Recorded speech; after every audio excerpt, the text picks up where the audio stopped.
Aujourd'hui, je vous parle de l'évolution de vos cellules graisseuses. Elles peuvent évoluer dans le mauvais sens.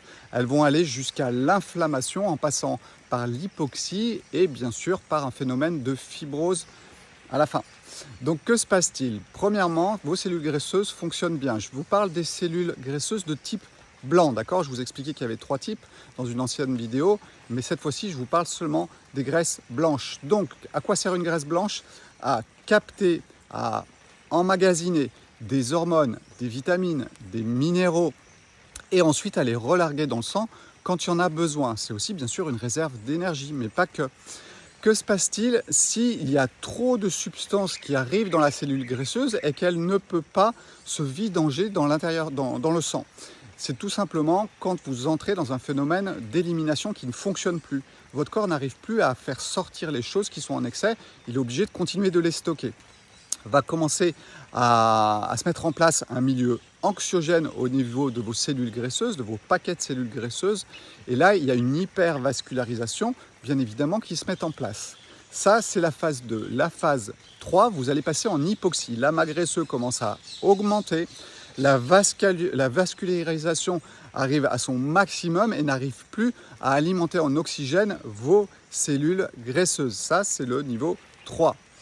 Ensuite, on est là dans l'hypoxie, donc il n'y a pas assez d'oxygène au niveau cellulaire et ça commence déjà à coincer. Ensuite, on va passer au niveau 4 et ça, c'est le stade inflammatoire. Vos cellules graisseuses, vos amas graisseux ont pris vraiment de l'ampleur et du volume.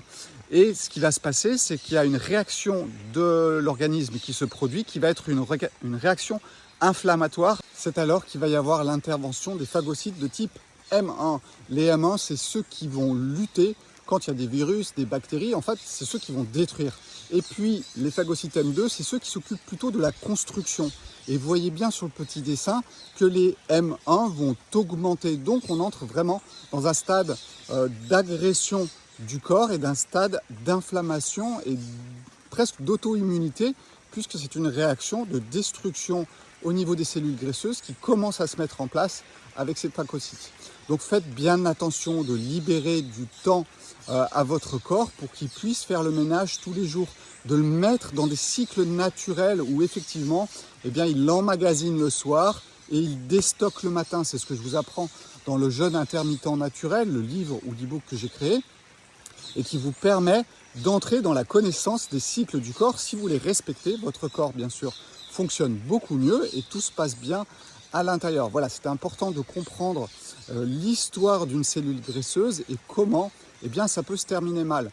Donc moi, ce que je vous propose toujours, c'est que ça se termine bien et qu'elle fasse sa fonction de la meilleure façon que la vie a faite, se remplir et se vider.